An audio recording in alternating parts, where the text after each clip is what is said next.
आज इस भागती दौड़ती जिंदगी में वाहन हमारा शौक नहीं बल्कि आवश्यकता बन चुका है। और अगर हम किसी कारण से नया वाहन खरीद नहीं पाते हैं तो पुराना वाहन खरीदना और बेचना भी एक बहुत बड़ा महत्वपूर्ण मुद्दा है। आज के समय में पुराना वाहन खरीदते और बेचते समय किन किन सावधानियों को जानने की हमें आवश्यकता है, इसके लिए हम आज बात करेंगे एक लीगल एक्सपर्ट मिस्टर योगेश त्यागी से। तो आइए जानते हैं मिस्टर योगेश त्यागी से कि पुराना वाहन खरीदते और बेचते समय हमें कौन कौन सी सावधानियां बरतनी चाहिए। पुराने वाहन को बेचते समय जिन सावधानियों को हमें अपनाना चाहिए उसको हम ट्रांसफर ऑफ ओनरशिप कहते हैं, जिसका तात्पर्य है रजिस्ट्रेशन अथॉरिटी यानी आरटीओ में सेलर के स्थान पर परचेजर का नाम ट्रांसफर कराना ट्रांसफर ऑफ ओनरशिप कहलाता है, जिसकी नितांत आवश्यकता है। ये सबसे प्रथम और आवश्यक तत्व है।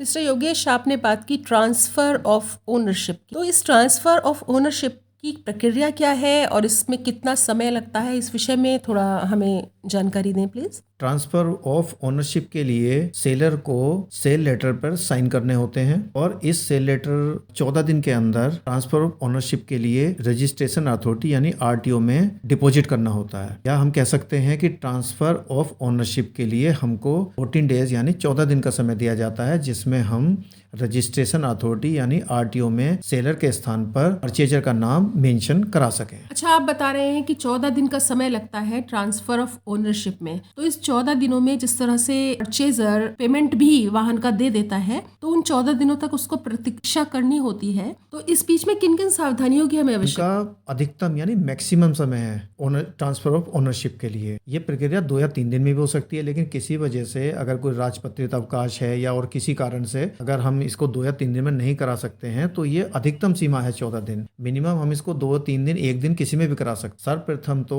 परचेजर सेलर को सारे काम स्वयं ही कराने चाहिए और निर्धारित प्रक्रिया और लीगलिटी का ध्यान रखते हुए सारे काम करने चाहिए। ये बहुत ईजी प्रोसीजर है, लेकिन हम कुछ परेशानियों से बचने के लिए शॉर्टकट अपनाते हैं, वो हमको प्रॉब्लम करता है। हम बीच के लोगों को ढूंढते हैं, ये एक प्रॉब्लम का काम है। दूसरे सबसे इम्पोर्टेंट चीज़ ये है कि सेलर को वाहन की डिलीवरी तब तक नहीं देनी चाहिए जब तक कि सेलर के स्थान पर रजिस्ट्रेशन अथॉरिटी यानी आरटीओ में परचेजर का नाम मेंशन ना हो जाए। अगर हम ऐसा नहीं करते हैं तो जिसका नाम रजिस्ट्रेशन अथॉरिटी यानी आरटीओ में मेंशन्ड है वही किसी मिसहैपनिंग की दशा में रेस्पॉन्सिबल और लायबल समझा जाएगा। ये एक स्थापित नियम है। डिलीवरी की अगर हम बात करें वाहन की, परचेजर क्यों 14 दिन तक वेट करेगा जैसे आपने पूछा, उसके लिए सेलर परचेजर को मिलके म्यूचुअल कंसेंट से कोई ऐसा मध्यम मार्ग अपनाना चाहिए जिससे कि वाहन की डिलीवरी आरटीओ यानी रजिस्ट्रेशन अथॉरिटी में नाम ट्रांसफर के दौरान हो पाए और इस तरह की असुविधा से बचा जा सके। कहने का तात्पर्य यह है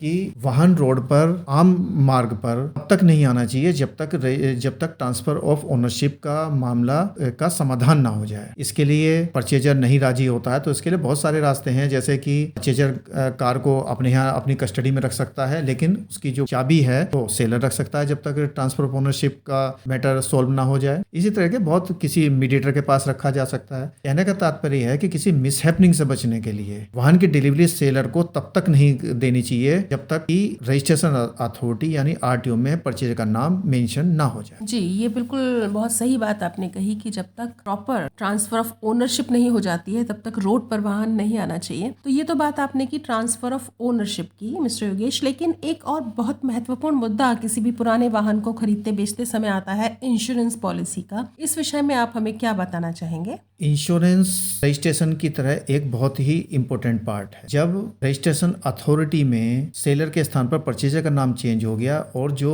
पॉलिसी चल रही है वो पुराने वाहन ओनर के नाम से चल रही है, इस संबंध में नए परचेजर का नाम उसमें ट्रांसफर कराना इंश्योरेंस पॉलिसी में भी अत्यंत आवश्यक। और आजकल तो ऑनलाइन प्रोसीजर है और बहुत फास्ट प्रोसीजर है, तो आजकल ज्यादा समय भी नहीं लगता है। तो जैसे ही रजिस्ट्रेशन अथॉरिटी में सेलर के स्थान पर परचेजर का नाम ट्रांसफर हो जाता है यानी ओनरशिप ऑफ ट्रांसफर कंप्लीट हो जाती है, तुरंत ही इंश्योरेंस कंपनी को रिटन में ये इन्फॉर्मेशन देनी चाहिए कि अब इस वाहन का परचेजर मैं हो गया हूं, इसलिए पुराने सेलर के स्थान पर मेरा नाम उसमें मेंशन कर लिया जाए। तब इंश्योरेंस पॉलिसी वैलिड रहेगी, अन्यथा परेशानी का सामना करना पड़ सकता है। ओके, तो हमने बात की ट्रांसफर ऑफ ओनरशिप की, हमने बात की इंश्योरेंस पॉलिसी की। इसके अलावा योगेश जी, अगर आप वाहन खरीदने और बेचने के विषय में कुछ और ऐसे पहलू जो हम टच ना कर पा रहे हों और उसका ज्ञान अगर आप श्रोताओं को हमको देना चाहें तो यू आर मोस्ट वेलकम। मैं फिर से इस बात को रिपीट करना चाहूँगा कि सेलर को वाहन की डिलीवरी तब तक नहीं देनी चाहिए जब तक ट्रांसफर ऑफ ओनरशिप कंप्लीट ना हो जाए, यानी रजिस्ट्रेशन अथॉरिटी यानी आरटीओ में सेलर के स्थान पर परचेजर का नाम ट्रांसफर ना हो जाए, मेंशन ना हो जाए। ये स्थापित नियम है कि जिसका नाम रजिस्ट्रेशन अथॉरिटी में मेंशन है वही लायबल माना जाएगा, रेस्पॉन्सिबल माना जाएगा किसी मिसहैपनिंग की